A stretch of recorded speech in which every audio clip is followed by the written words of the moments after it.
અત્યારે તમે કોઈના ઘરે જાઓ ને ત્યારે તમને એક સમસ્યા જરૂરથી સાંભળવા મળે કે દીકરા દીકરીઓના સંબંધ નથી થઈ રહ્યા. દીકરીઓ છે હવે નથી મળી રહી. અને આ સમસ્યા કોઈ એક સમાજ કે વિસ્તારની નથી. દરેક સમાજમાં લગ્નની ઉંમરે છોકરાઓ વાંઢા ફરે છે અને ખાસ કરીને નાના શહેરોમાં અને ગામડાઓમાં પરણવા માટે દીકરીઓ તૈયાર નથી થઈ રહી.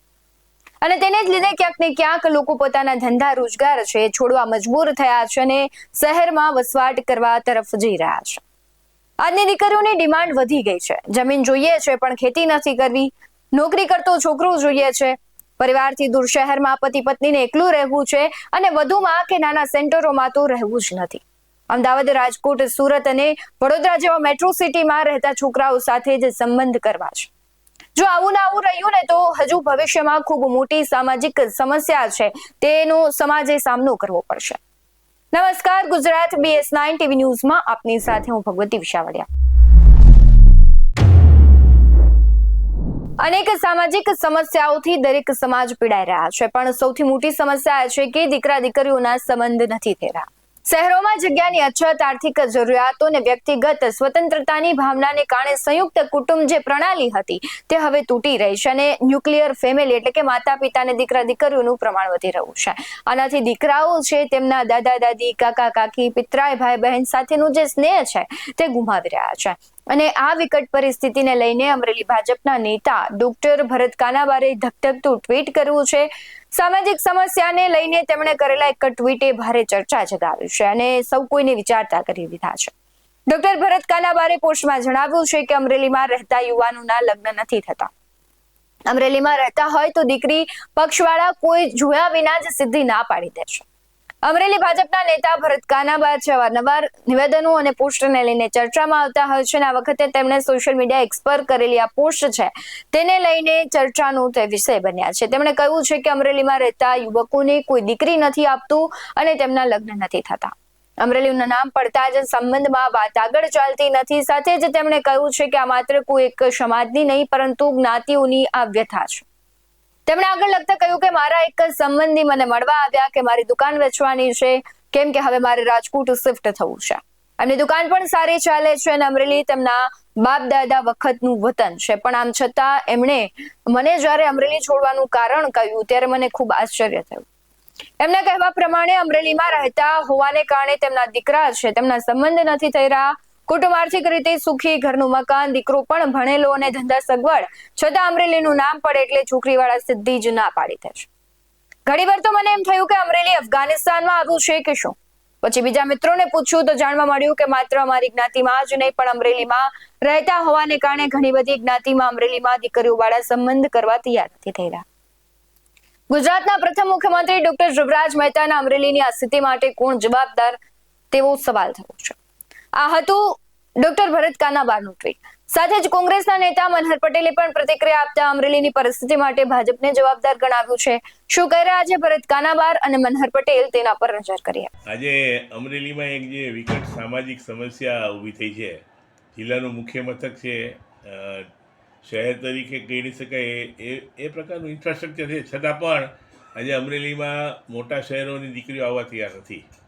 થોડા વર્ષો પહેલાં આ પરિસ્થિતિ અમરેલીના ગામડાઓની હતી અને ગામડામાં સુખી ખેડૂત પરિવાર હોય તો પણ એને આ દીકરા માટે પરણાવવા અઘરા હતા. એટલે ઘણા બધા ખેડૂત પરિવારોના એક બે ભાઈઓ અમરેલીમાં આવે, દુકાન રાખે, ભાડે રાખે અથવા તો ખરીદે અને એમાં નાનો મોટો ધંધો શરૂ કરે. એટલે એ કહેવા માટે કે ભાઈ અમારે અમરેલી માત્ર ખેતીથી અમરેલીમાં વેપાર ધંધો પણ છે અને એ કારણે જ એના દીકરા પરણી જતા. હવે આ પરિસ્થિતિ અમરેલી સુધી પહોંચી છે અને હું માનું ત્યાં સુધી આ સમસ્યા માત્ર અમરેલી પૂરતી મર્યાદિત કદાચ નથી. જે અમરેલી જેવડા સેન્ટરો છે, અમરેલીની સાઇઝના કદાચ મોટા તાલુકાઓ કેટલાક છે, ત્યાં પણ મોટા શહેરોની દીકરીઓ આવવા તૈયાર નથી. મોટા શહેરમાં નાનકડા 2 BHKના ફ્લેટમાં રહેતા હોય પણ અહીંયા મોટું ડેલી બંધ મકાન હોય, એના 20 ફ્લેટ સમાઈ જાય એવું, તો પણ સુખી પરિવાર હોય પણ તો પણ એને મોટા શહેરો છોડીને આવવું પસંદ નથી.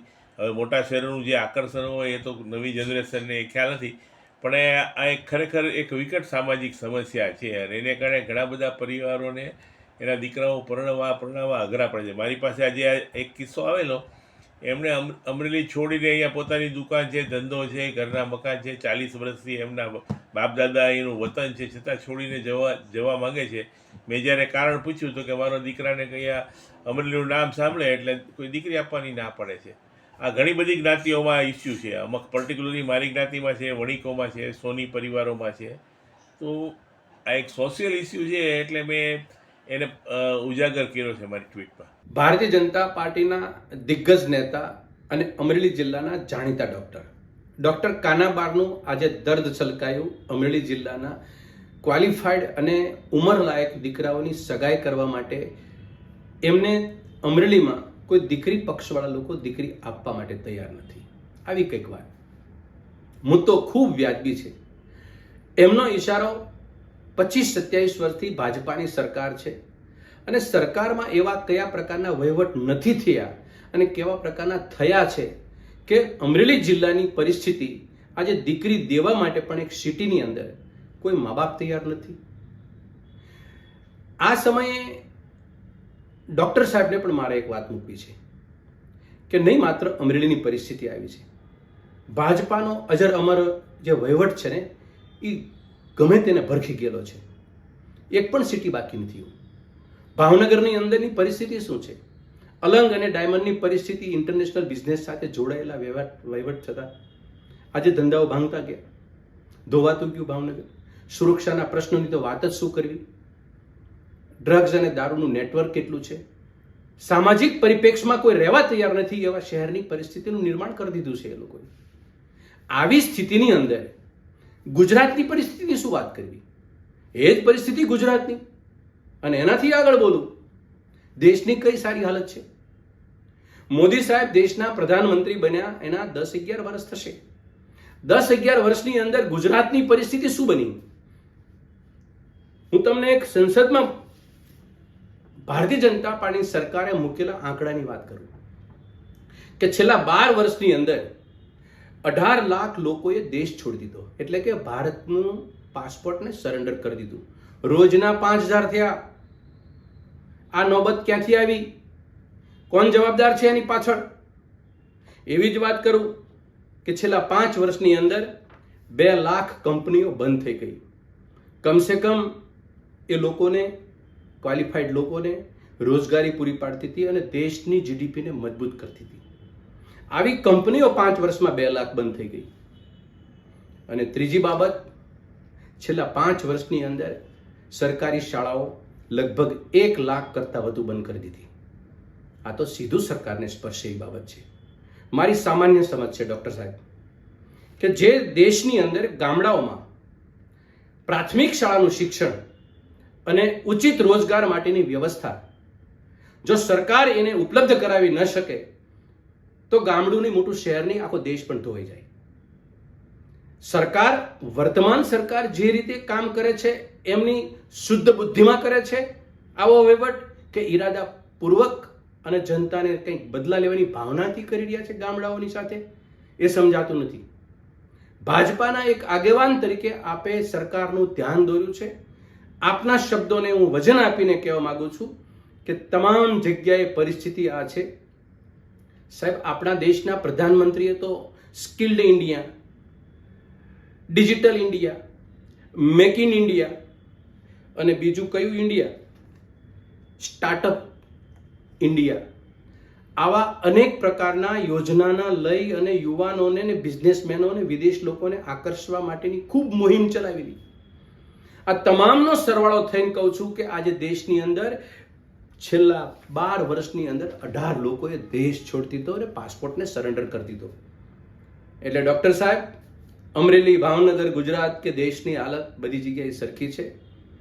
મૂળમાં ભારતીય જનતા પાર્ટીની મનસા, કાર્ય પદ્ધતિ અને દેશને ખેદાન મેદાન કરવાની છે. આ એની ફલશ્રુતિ છે. એમાં હું કે તમે કે આપણો પરિવાર કે આપણું ગુજરાત કે આપણો દેશ કોઈ કાળે બચી શકે એમ નથી. એકમાત્ર ઈલાજ છે કે આ લોકોને નેસ્ત નાબૂદ કરો, સત્તા ઉપરથી દૂર કરો. જય હિન્દ. વાત ફક્ત એક શહેર પૂરતી નથી. છોકરાઓની સંખ્યામાં જે વધારો થઈ રહ્યો છે અને દીકરીઓની સંખ્યા તેની તુલનામાં ઘટી રહી છે. અને ઘણી વખત આપણે જોઈએ છે કે દીકરાઓના સંબંધ ન થવાને લીધે પૈસા દઈને બોલાવવામાં આવે છે અને પછી લૂંટેરી દુલ્હન છે બધું જ લૂંટીને જતી રહે છે. આવી અનેક સમસ્યાઓ હાલ સમાજમાં ઊભી થઈ છે. દરેક સમાજ દરેક જ્ઞાતિયાનાથી પીડાઈ રહ્યા છે. આજે નહીં જાગે તો આવનારો સમય કઠિન રહેશે. કોઈ એક શહેર કે સમાજ પૂરતું નથી. આ દરેક સમાજ અને સામાન્ય લોકોએ હવે મનોસ્થિતિ બદલવાની જરૂર છે. વિચારધારામાં બદલાવ લાવવાની જરૂર છે. દીકરીઓએ સમજવાની જરૂર છે. લોકોની વિચારધારામાં બદલાવ નહીં આવે તો ગામડાઓ વેરાન થતા જશે. આ એક સમસ્યા એક દિવસ પૂરતી નથી. આની અસર છે ભવિષ્યમાં દેખાડશે. આજે નહીં સમજીએ તો આવનારું ભવિષ્ય આપણા સૌ માટે કઠિન રહેશે. દરેક સમાજના જે કહેવાય છે હોદ્દેદારો છે, અગ્રણીઓ છે, તેમણે પણ સમજવાની જરૂર છે. સમાજમાં બદલાવ લાવવાની જરૂર છે. લોક સમસ્યા જે છે કે અત્યારે મુખ્ય એ સમસ્યા થઈ ગઈ કે દીકરાઓનું થતું નથી. દીકરીઓની ડિમાન્ડ વધતી જાય છે. શહેરીકરણ તરફ લોકો વળ્યા છે અને ખાસ આપણે જોઈએ કે એજ્યુકેટેડ પરિવારો છે એ એવું જ વિચારતા હોય છે કે આપણે એક સંતાન જોઈએ છે અને આ એક સંતાન વાળી જે આખી નીતિ છે એ પણ ક્યાંક ને ક્યાંક અત્યારે ચર્ચાનો વિષય બની છે. તેને લઈને પણ નિવેદનો આવી રહ્યા છે. એટલે તમારું આ બધું જે ઘટનાઓ થઈ રહી છે, સામાજિક સમસ્યાઓ વધી રહી છે, દીકરા દીકરીઓના સંબંધમાં જે સમસ્યા આવી રહી છે તેને લઈને શું માનવું છે કમેન્ટ બોક્સમાં જરૂરથી જણાવજો. બાકી આવા જ વધુ અહેવાલો સાથે ફ્રી મળતા રહીશું. તમે અમારી યુટ્યુબ ચેનલને સબસ્ક્રાઇબ કરવાનું, અમને ફેસબુક અને ઇન્સ્ટાગ્રામ પર ફોલો કરવાનું ભૂલશો નહીં. બાકી અમને અપડેટ્સ મેળવવા માટે આપ જોતા રહો BS9 TV ન્યૂઝ. નમસ્કાર.